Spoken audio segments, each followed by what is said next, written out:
This is the Saber order, and this channel we kind of just do reviews and just kind of talk about Star Wars pretty much. I mean, movies, products, especially lightsabers, and this is pretty much going to be the first video, and it's going to be me reviewing the Kylo Ren Elite Black Series lightsaber. It's the from 2019. It has removable blades. So I'm actually going to return this saber tomorrow for the $250 I paid for it. You can get it from like $250 to $300 from Hasbro. Well, I guess from like Amazon and Best Buy. So I'm pretty much gonna give you reasons why you should or should not buy it.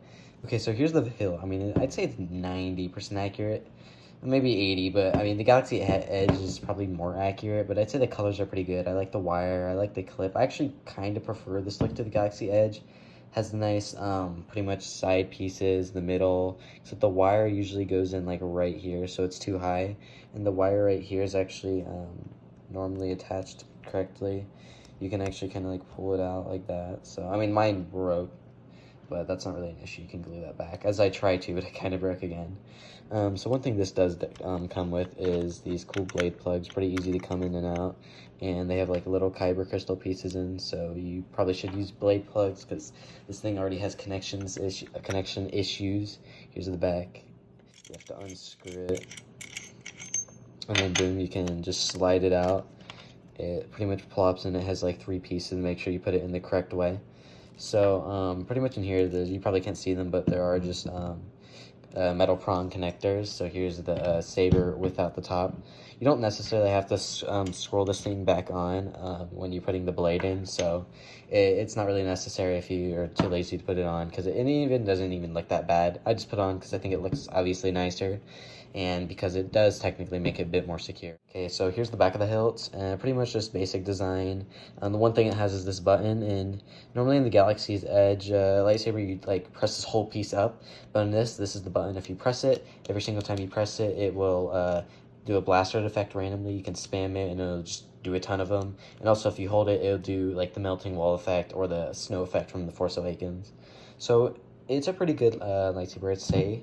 For the price, $250, like, it's a great prop piece, and even comes with this display stand right here, which is a little coin in it, and you can use this coin for unscrewing the bottom piece. You can put it in here, or take out the center caps, because they have these little lines in them that you can get out.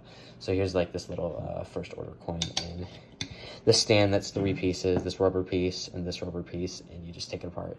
Pretty nice, like, first order looking bit. So I'll put the blade in the saber and show what it looks like ignited.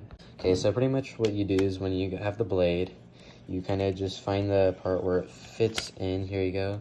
And then you turn it, and then you turn it all the way to the right until it bumps up. But if yours has connection issues, which a lot of them do, I've seen a fair amount, just twist it like halfway. So when you twist it in, just don't let it bounce back up so it has a stronger connection, and do the same thing with the side blades.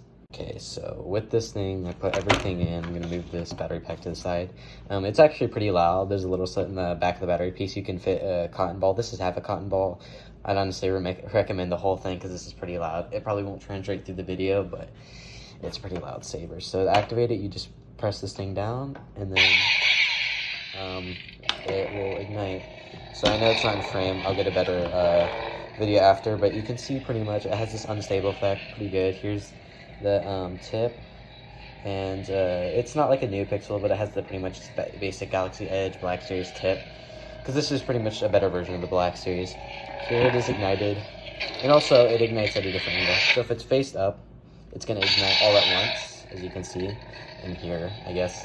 And if it's angled a bit down, it gets a staggered ignition, kind of like I mean, I guess in Force Awakens. I mean, I guess he uses it in pretty much all the movies. You see him use that more than you don't. So it's pretty bright, and even there's an LED strip, like in the Legacy. There's just a light at the back, right here in the bottom, and it just shoots the light straight up. But this actually has a strip of LEDs because I've taken it apart, and also you can see it like pulses through, and you can also see kind of the individual lights if you look at this through a camera. So I'll pretty much get a view in the dark of me spinning it, so you can see the whole view. So it's pretty much pitch black in my room, which is very nice. And here's it standing. So that's pretty nice. You also can see the unstable runs through the blade. Here's the flash and clash. And I'll play it in slow-mo, but unlike the Galaxy Edge, it actually like like turns on and fades off, not just a quick kind of turn on and off. And I do it.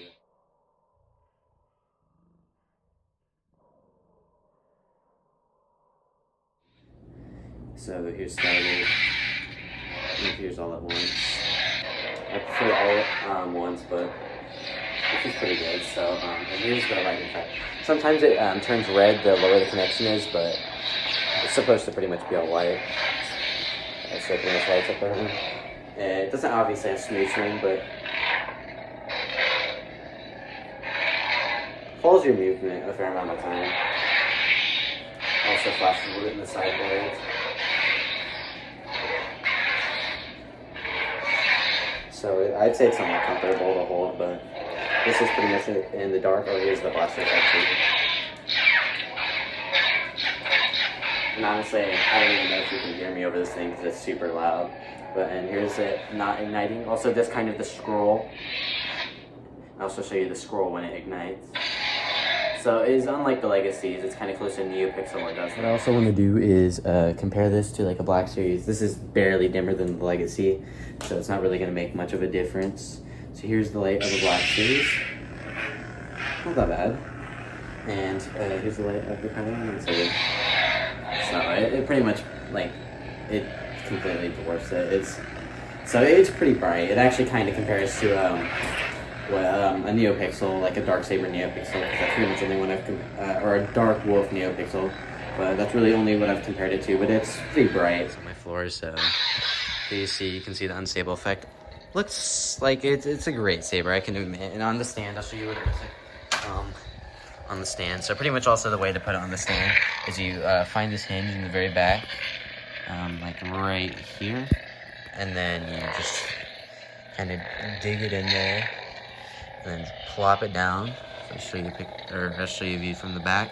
Looks like that, and it should grab around this. Doesn't feel very stable on the carpet. Obviously, you can take the blades out. It looks great. It pretty much fits on any shelf.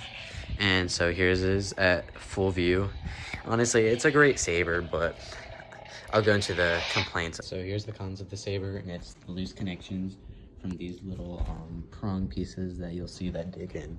So you'll see like scratches. I don't know if it's gonna focus. See, there's deep grooves in there, and it's the here you go. Here's the same thing with the side blades. They're pretty strong. They scratch right in. And it's because you're twisting it against. And like Galaxy Edge, the prongs actually dig into like this back piece, and then when you twist it, it actually moves the prongs, not the back piece. So it's almost like you just stuck it in, but the prongs are just there where it is. Kind of like the battery. The battery actually does have like metal prongs that stick into like the metal dots, but it doesn't twist, which I don't know why they didn't do that with this. They did it with the Palpatine. I'm assuming they're doing it with the Ahsoka Elite, so I'm going to recommend those. But it just glitches out. So Hasbro is actually really easy to contact. You can message them, call them, email them. You can obviously return it like through like Best Buy or Amazon, whatever you bought it. Simple process. You'll get your money back. Like it's just defected. You can label as defected because, I mean, that's honestly what this product is. I wouldn't really recommend this because just the way the blades don't work. If they supplied extra blades, it would be fine. And honestly, if you don't mind it just kind of giving you a little hard time, you still can ignite the saber. Also, by the way, it does that as the failed ignition. But if you don't mind, it's still a great prop piece. I'd say if it had these issues and it was like $200, I probably won't refund it. But I paid $250 and it's normally like $300. So I mean, even with this display stand and all this, I really can't recommend it. So that's pretty much it for the Kylo Ren Elite Saber. I'd give it like a 3 out of 5 stars. But if it like worked perfectly, this honestly like for its price compared to a NeoPixel, honestly, like it's worth buying because it has the brightness, it has the sound, it even has decent swing. It's probably like 30% of smooth swing, maybe 40% of smooth swing. It's like 60-70% of the time it actually like detects your swing. But even the detail, it's better than most custom hilts, but it's pretty much without the glitches, it'd be an incredible saber. But I can't guarantee that your saber won't be like glitchy and mess around and blink. And I'll even put videos like on screen of it just completely spazzing out or dimming. And sometimes it automatically turns off. So it does have those cons, but if it doesn't, it's a great saber and I 100% recommend it.